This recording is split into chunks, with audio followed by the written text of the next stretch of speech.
বেপরোয়া গাড়ির ধাক্কায় গুরুতর আহত দুই। শনিবার দুপুরে শিলচর সোনাবাড়িঘাট বাইপাসে সংঘটিত হলো একটি মর্মান্তিক দুর্ঘটনা। পুলিশ লেখা একটি বেপরোয়া গাড়ির ধাক্কায় গুরুতর আহত হয়েছেন একজন বাইক ও একজন স্কুটি চালক। দুমড়ে মুচড়ে গিয়েছে তাদের বাইক ও স্কুটি। স্থানীয় সূত্রে খবর, শনিবার দুপুর 12টার কাছাকাছি সময়ে সংঘটিত হয় দুর্ঘটনাটি। পুলিশ লেখা একটি বেপরোয়া বলেরো গাড়ি নিয়ন্ত্রণ হারিয়ে প্রথমে একটি বাইক ও তারপর একটি স্কুটিতে সজোরে ধাক্কা মারে। বাইক ও স্কুটি দুটিই দুমড়ে মুচড়ে যায়। দুর্ঘটনার পরপরই স্থানীয় মানুষজন দ্রুত ঘটনাস্থলে ছুটে আসেন। তারা আহত দুই ব্যক্তিকে উদ্ধার করে তড়িঘড়ি শিলচর মেডিকেল কলেজ হাসপাতালে পাঠান। তাদের অবস্থা আশঙ্কাজনক বলে জানা গেছে। দুর্ঘটনার পর এলাকার মানুষের মধ্যে আতঙ্ক ছড়িয়ে পড়েছে। পুলিশ ইতিমধ্যেই ঘটনাস্থলে পৌঁছে তদন্ত শুরু করেছে। ধোয়ারবন্ধে 10 বছরের শিশু দেবজিৎ শ্রী হত্যাকাণ্ডের প্রতিবাদে শিলচরের প্রতিবাদ মিছিল। ধোয়ারবন্ধে শিশু দেবজিৎ শ্রী হত্যাকাণ্ডের প্রতিবাদে আজ এসইউসিআই কমিউনিস্ট দলের কাছাড় জেলা কমিটির আহ্বানে শিলচরে এক প্রতিবাদ মিছিল অনুষ্ঠিত হয়। রাঙ্গিরখাড়ি পয়েন্ট থেকে ক্ষুদিরাম মূর্তির পাদদেশ পর্যন্ত প্রায় 5 শতাধিক মানুষ মিছিলে সামিল হয়ে হত্যাকারীদের কঠোর শাস্তির দাবি তোলেন। মিছিলে দেবজিতের পিতা দিলীপ কুমার শ্রী অভিযোগ করেন, দাগী অপরাধী জয়প্রণেশ কেউট সহ কিছু দুষ্কৃতিকারী ফুসলিয়ে তার ছেলেকে হত্যা করেছে। তিনি অপরাধীদের বিরুদ্ধে শক্তিশালী চার্জশিট দায়ের ও দ্রুত বিচার প্রক্রিয়ার দাবি জানান। দেবজিতের মা অনিতা রিও হত্যাকারীদের ফাঁসির দাবি করেন। এসইউসিআইয়ের জেলা সম্পাদক ভবতোষ চক্রবর্তী, প্রবীণ নেতা শ্যামদেও কর্মী, অধ্যাপক অজয় রায় প্রমুখ বলেন, শিশু কিশোররা আজ নিরাপত্তাহীনতায় ভুগছে। অপরাধীদের মনে ভয় নেই। তারা সমাজে মদ, ড্রাগস ও অশ্লীলতার প্রসার বন্ধ এবং অপরাধীদের দৃষ্টান্তমূলক শাস্তির দাবি জানান। মিছিলে দলের রাজ্য ও জেলা নেতৃত্ব সহ স্থানীয়রা ব্যাপকভাবে অংশগ্রহণ করেন। আমি কাজে এসেছিলাম, কাজ থেকে আমি সন্ধ্যার সময় আমাকে ফোন করে আমার বউ বলল যে বাচ্চাটা পাওয়া যাচ্ছে না। তাই আমি সন্ধ্যার সময় ঘরে গিয়ে দেখছি ঠিক বাচ্চা আসেনি। তাই খোঁজখবর লাগালাম, খবর পেলাম যে একটা ছেলে, এই ছেলেটা আমাদের পাশের বাড়িতে আসতো, ও ঘোরাফেরা করতো বলে ওই ছেলেটার সঙ্গে বাচ্চাটা গিয়েছে। তাই আমরা সন্ধ্যাবেলা 40 থেকে 50 জন লোক এই জঙ্গলগুলোতে খুঁজলাম। ফিশারি ছিল, আমরা মনে করি কোনো সময় বাচ্চা 10 বছরের বাচ্চা ওই জলে সলে পড়ে গেছে।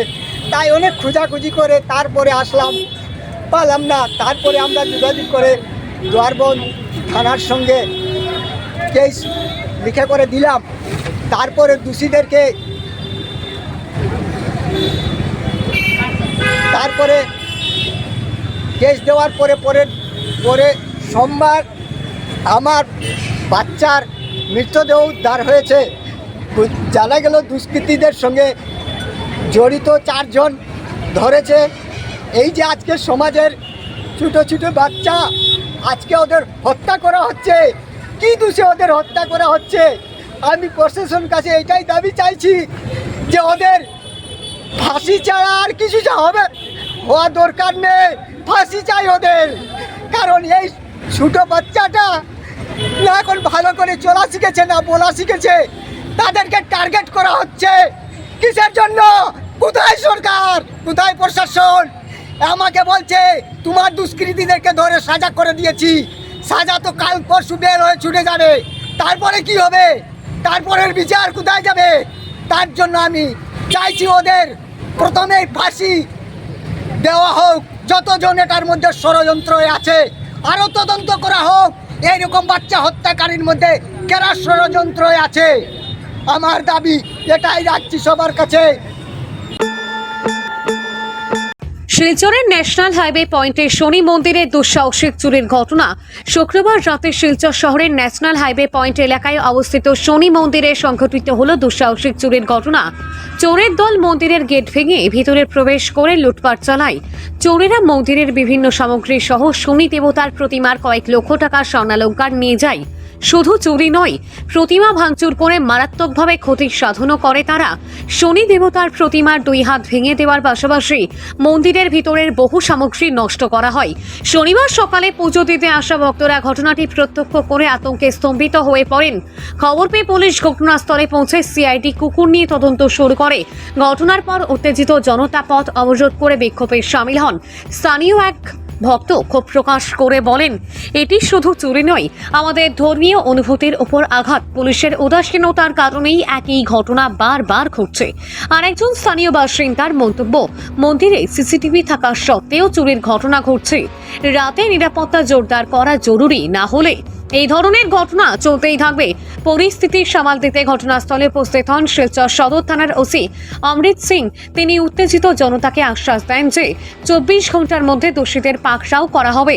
পুলিশের আশ্বাস পাওয়ার পর স্থানীয়রা সড়ক অবরোধ তুলে নেন। আজকের যে ঘটনা হয়েছে, বিগত অত বছর থেকে কোনোদিন আমরা মন্দিরে এরকম চুরি হয় নাই। চুরি হয়েছে অতদিন প্রণামে চুরি হয়েছে, ঠিক আছে, কোনো ব্যাপার না। আজকের যে ঘটনা হয়েছে এটা মন্দিরের ভিতরে ঠাকুরের অলঙ্কার তো নিচে কোনো ব্যাপার না, তো অলঙ্কার লইয়া দিত গিয়া সবচেয়ে বড় ঠাকুরের হাত ভাঙ্গিয়া লইয়া গেছে। অলঙ্কার তো অনেকগুলা ছিল, যেটা সবচেয়ে বড় হইল গিয়া সোনার জিনিস, 2টা সোনার চেইন, 4টা লকেট, ঠাকুরের মোটুক, রূপার বহুত বড় একটা চেইন আছিল, 22 ভরির সোনা রূপার, সব ভাঙ্গিয়া একদম নারায়ণ শিলা পর্যন্ত লইয়া গেছে গিয়া। নারায়ণ শিলার মধ্যে 2টা সোনার চৌক আছিল দেখিয়া নারায়ণ শিলা পর্যন্ত লইয়া গেছে গিয়া। যে নিচে তার প্রশাসনের কাছে এটাই রিকোয়েস্ট, যাতে তার শাস্তি খুব বড় বিশেষ দরকার। এটাই আমার বক্তব্য। পূজার হিসাবে সবচেয়ে বেশি কষ্ট লাগে ঠাকুরের যে হাত ভাঙছে, যে ওইটাই সবচেয়ে বড় জিনিস। 2 হাত ভাঙ্গিয়া ঠাকুরের হাতের বালা 2টা লইয়া গেছে। সবার কাছে ওইটাই রিকোয়েস্ট, যদি কেউ দেখুন মন্দিরের কমিটিতে যোগাযোগ করবা। ঠাকুরের চূড়া একটা আছে বহুত বড় মতো। আমরা একটাই অনুরোধ মন্দিরের পক্ষ থেকে, অনেকবার চুরি হয়েছে আমাদের মন্দির, শুধু প্রণামী চুরি হয়েছিল, তার বিনিময়ে আমরা এফআইআর করেছিলাম। জানি না কী হয়েছে কি না, এমন মতো কিছু বুঝতে পারি না। গতকালকে রাত্রে যে ঘটনাটা ঘটেছে, এটা আমরা মন্দিরের জন্য একটা দুর্ভাগ্যজনক, এবং আমি রাঙ্গিয়াখালী ওসি মহাশয়কে একটা রিকোয়েস্ট করছি, উনি যেন অতি সত্বর আমাদেরকে এই চুরের একটা সন্ধান মিলিয়ে দেন এবং আইন অনুযায়ী যেন ওদেরকে শাস্তি দেওয়া হয়।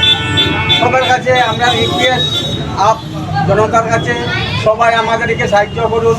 আমরা কিভাবে এই চুর থেকে বিরত থাকতে পারি এবং চুরকে আমরা কিভাবে প্রতিরোধ করতে পারি, তার জন্য আমি প্রশাসনের কাছে বিনোদ অনুরোধ রাখছি।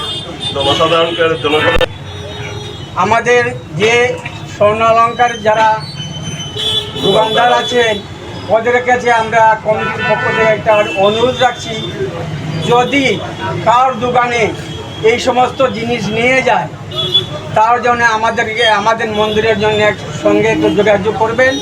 আমাদের মন্দিরের ঠাকুরের ছিল চূড়া ছিল মানে মোটু, এটা প্রায় 20-25 ভরি রূপার ছিল, এবং আমাদের মন্দিরের ঠাকুরের 2টা চেন ছিল এবং হাতে বালা ছিল, অনেক কিছু আরও অলঙ্কার ছিল।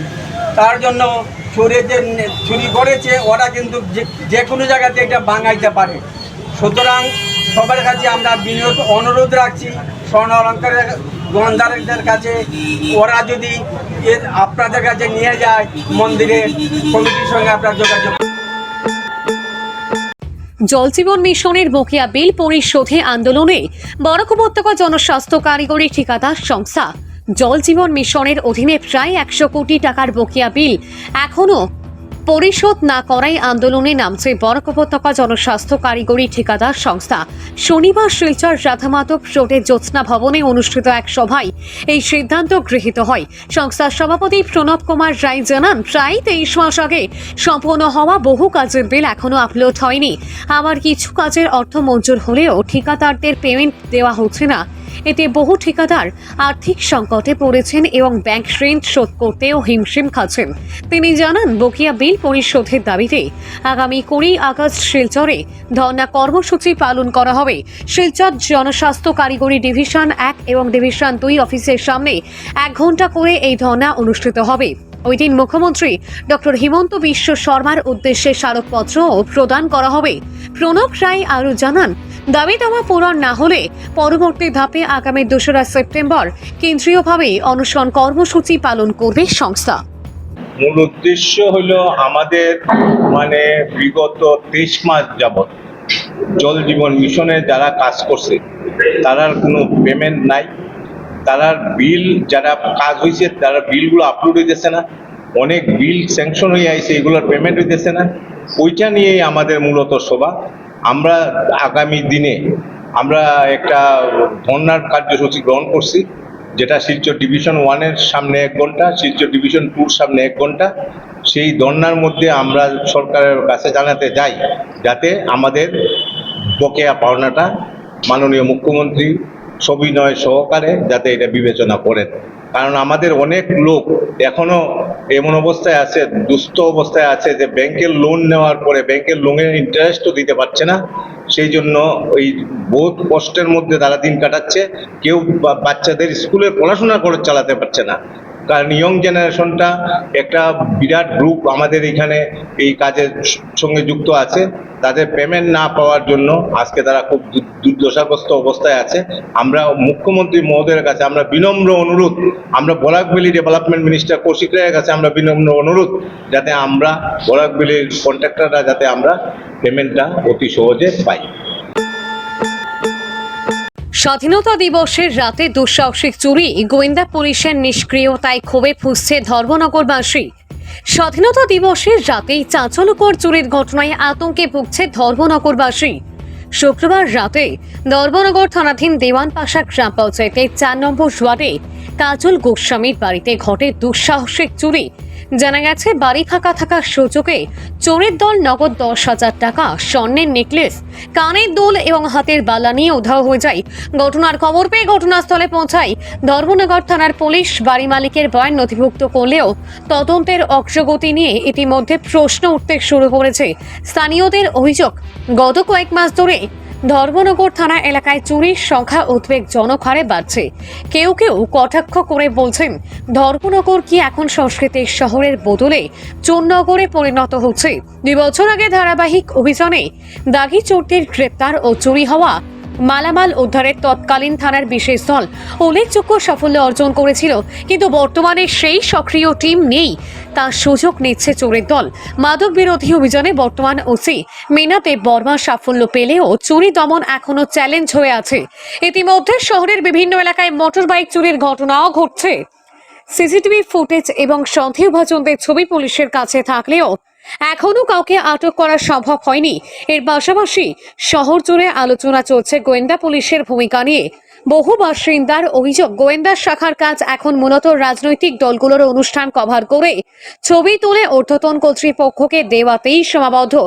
অপরাধ দমন বা চুরি রোধে তাদের কার্যকর উপস্থিতি দেখা যাচ্ছে না বলেই দাবি সাধারণ মানুষের। এই পরিস্থিতিতে রাতের ঘুম হারাম হয়ে গেছে শহরবাসীর।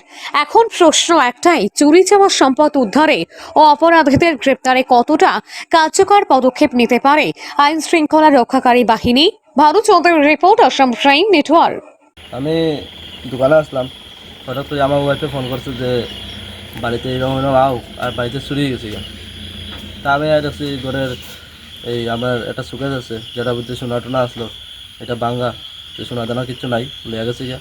আর লগে করে আরেকটা সুকেজ আছে, এটার মধ্যে প্রায় 10,000 টাকা মতন আসলো, এটিও লিয়া গেছে গিয়া। এখন ঘটনা হয়েছে ঘরের মধ্যে আরও বাকি সব কিছু আসলো, যে সিলিন্ডার আসলো 3টা, এটা সব ঠিক আছে, জাস্ট করে এটাই নাই।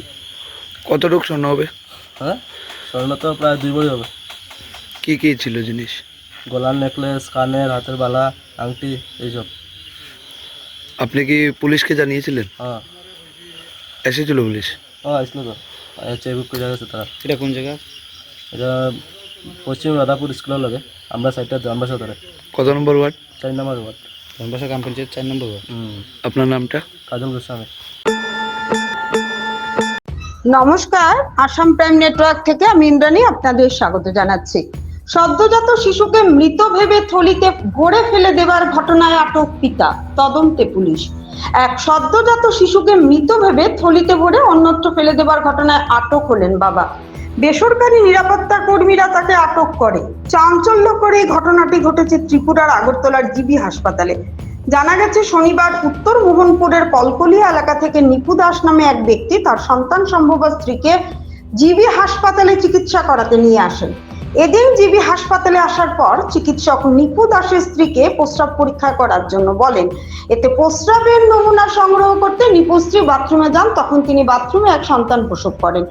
এই সময় বাথরুমে পড়ে থাকা শিশুটিকে মৃত ভেবে তার বাবা বাজার করার কাজে ব্যবহৃত ব্যাগে পুরে বাইরে নিয়ে যাওয়ার চেষ্টা করেন। তখন তিনি হাতে নাতে আটক হন বেসরকারি নিরাপত্তা রক্ষীদের হাতে। এমন খবর পেয়ে দ্রুত হাসপাতালে ছুটে আসে জিবি বাজারফাঁড়ি থানার পুলিশ। এ কাণ্ডে পুলিশকে শিশুটির বাবা জানান যে তিনি সন্তানটি মৃত ভেবে অন্যত্র নিয়ে যাবার উদ্দেশ্যে ছিলেন। বিষয়টি বর্তমানে গভীরভাবে খতিয়ে দেখছে পুলিশ। ভানুচন্দ্রের রিপোর্ট, আসাম প্রাইম নেটওয়ার্ক। নমস্কার, আসাম প্রাইম নেটওয়ার্ক থেকে আমি ইন্দ্রাণী আপনাদের স্বাগত জানাচ্ছি। বিজেপি কর্মী নবজ্যোতি নাথের হত্যাকারীদেরকে গ্রেপ্তারের দাবি জানিয়েছেন বিজেপি রাজ্যিক পরিষদের সদস্য তথা প্রাক্তন জেলা পরিষদ সদস্য সুব্রত চক্রবর্তী। আজ কাতিলাইসি প্রয়াতের বাড়িতে গিয়ে শোকাহত পরিবারের সঙ্গে দেখা করে সমবেদনা জানিয়ে সুব্রত চক্রবর্তী বলেন, গত সোমবার মেঘালয়ে নবজ্যোতি নাথকে হত্যা করা হয়েছে। তিনি বলেন, কাটিগড়া তথা বরাকের অনেক লোক মেঘালয়ে ব্যবস্থায় কর্মরত রয়েছেন। অনেক লোক শ্রমিকের কাজ করছেন। প্রায়ই মেঘালয়ে কাটিগড়া তথা বরাকের লোকদের উপর অত্যাচার হয়ে থাকে। সেই দিকে লক্ষ্য দেওয়ার জন্য তিনি আসাম এবং মেঘালয় সরকারের নিকট আবেদন জানিয়েছেন। সুব্রত বাবুর সঙ্গে ছিলেন বিজেপি কার্যকর্তা সুকুমার দাস, কালাচাঁদ বৈষ্ণব, পতন বৈষ্ণব প্রমুখ। বরাক উপত্যকার অনেক লোক শ্রমিক হিসাবে মেঘালয়ে কর্মরত রয়েছেন বা অনেকে আবার মেঘালয়ে গিয়ে ব্যবসা করছেন। কিন্তু প্রায়ই আমাদের কাটিগড়া তথা বরাক উপত্যকার লোকেরা যারা মেঘালয়ে রয়েছেন তাদের উপর নির্যাতন সংঘটিত হয়ে থাকে। অনুরূপভাবে গত সোমবার আমাদের ভারতীয় জনতা পার্টির কর্মী নবজ্যোতি নাথ মেঘালয়ে দুষ্কৃতি দ্বারা নিহত হয়েছেন। আজ আমরা কাতিরাই স্থিত ওর বাড়িতে গিয়ে শোকাহত পরিবারের সঙ্গে দেখা করে সমবেদনা জানিয়েছি। আমরা মেঘালয় এবং আসাম সরকারের নিকট আবেদন জানাচ্ছি যে নবজ্যোতি নাথকে যারা হত্যা করেছে তাদেরকে চিহ্নিত করে দৃষ্টান্তমূলক শাস্তি দেওয়ার জন্য এবং আমাদের কাটিগড়া তথা বরাক উপত্যকার জনগণ যাতে মেঘালয় রাজ্যে নিরাপদে ব্যবসা বা শ্রমিকের কাজ করতে পারেন সেদিকে উভয় রাজ্যের সরকার লক্ষ্য রাখার জন্য আমরা মেঘালয় এবং আসাম সরকারের নিকট জোরালো আবেদন জানাচ্ছি।